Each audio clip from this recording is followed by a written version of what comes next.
Hello, everybody. Thank you for joining me today. I know there is a lot going on. So thank you guys, everybody who is going to tune in. I don't expect a lot of people tonight. I know there's still a lot of stuff going on right now. So again, I hope everyone's having a good night. We'll let some people get in, and then when we will get started, and before we get started, I want to say, like a lot of you guys, I was watching the inauguration. Lady Gaga singing the Star Spangled Banner, that was incredible. She has such an incredible voice. But yeah, let's get into it, guys. So today, Joe Biden officially became the 46th president of the United States. Like many of you know, I was watching along, like a lot of you guys were. The first thing I want to say, and I noticed a common post on my Facebook from a lot of people, and I wanted to acknowledge it because I feel like this is important. Kamala Harris is indeed the first female vice president. She's also the first Indian and Black vice president in the United States. And all over my Facebook today, I saw women posting how awesome it was for them and their daughters to see that moment. And, that's really cool. And, I think that's really cool, honestly. Now, there was a lot of cool moments, I think. And I always enjoy the presidential inaugurations. I like watching them. I even like watching Trump's. I like watching the inaugurations. They're fun for me. I want to go to one eventually. I wanted to go to this one, but obviously, they weren't letting people go. But yeah, one of the coolest things that actually happened from the whole day happened before the inauguration started. And I want to talk about that because President Donald Trump continued a tradition of writing a letter to the incoming president. Joe Biden said the letter was very generous, and he said he won't talk about the content of the letter because it is private between him and Trump. But I think that's really cool. And I know people are making jokes about it, but guys, this is a tradition that started with Reagan, and Reagan did it for Bush. Bush did it for Clinton. Clinton did it for Bush. And Bush did it for Obama. Obama did it for Trump. And now Trump did it for Biden. And I think this is a really cool tradition. And I hope this is a tradition that continues, honestly. Now, another amazing moment, we can highlight a lot, but I want to highlight one in particular. My absolute favorite moment. Eugene Goodman, the Capitol police officer who saw in viral video luring rioters away from Senate chambers, he got to walk out Kamala Harris because he's the acting sergeant at arms. And when he walked out there, the place went absolutely nuts for him. And that was really cool to see. And it's good that he is rewarded for what he did, honestly. I thought that was really cool. All right. And Joe Biden also signed 17 executive orders today, some of which undid Trump policies, some of which are new policy, but we will get into that tomorrow for a breakdown. But basically, everyone's talking about it, which is why I wanted to talk about some other news stories that I didn't see him talked about so much because, So let's get into our next story here. And it brings us to the country of Tanzania. In at least 15 locations in Tanzania, and Tanzania, if you guys don't know, I'm sorry, is a northern African country. It's a small country.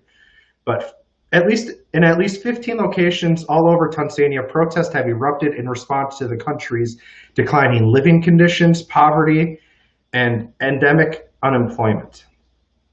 More than 600 people so far have been arrested in connection to the protest, and most are reported to be between the ages of 15 and 25. Yesterday in the capital of Tunis, around 200 people showed up to a rally calling for the release of those that were detained in protest. The Prime Minister, Hakeem Menchichi, asked for calm and said that he understands the protesters' anger, but law and order will be enforced. The army has since been deployed to protect government property, and videos have surfaced showing protesters being beaten by police, and one video even shows them tear gassing a house. And that has drawn a lot of criticism from people all over the world. Our next story here is a local one. Brendan Hunt, an assistant court analyst for the New York State Office of Court Administration, has been arrested after he posted a video on January 8th, 2 days after the Capitol riots, titled "Kill Your Senators." Also, on his Facebook, Hunt has allegedly encouraged killing of police officers who enforced mask mandates, writing in a post, "They deserve nothing less than a bullet in their fucking head, including cops." His parlor allegedly made a few references to a Zog government, which I guess, is an acronym for Zionist Occupied Government. He has posted many bizarre things on his Facebook, but you guys get the idea. He is obviously, he's being charged with making threats and stuff like that. All right.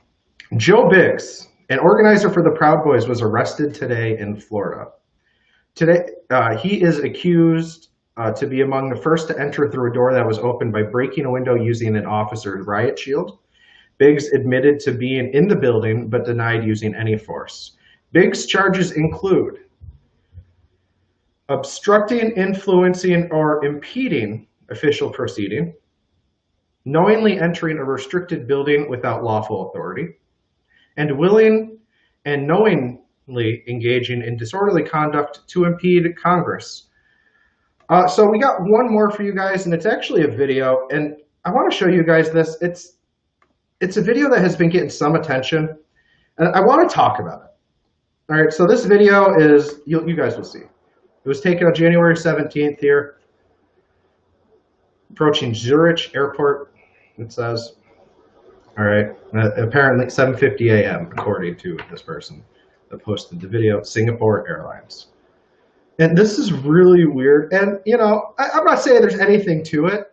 I just think this video is cool. And I just, like I said, I always want people to make up their mind for themselves. Now, the video is about 1.5 minutes long. You guys will see in a second.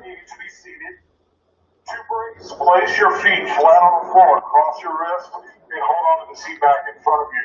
Rest your hands on your wrists. Place your feet flat on the floor. Bend over, place your face in your lap. Put your arms under your legs and grasp for elbow.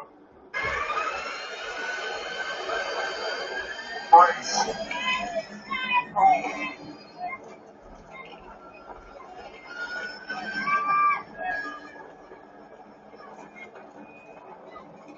And you guys will see it in 1 second. Yep, you see that? All right. So I was watching this video earlier, and I've taken really long flights. I mean, I've flown from New York City to Sweden.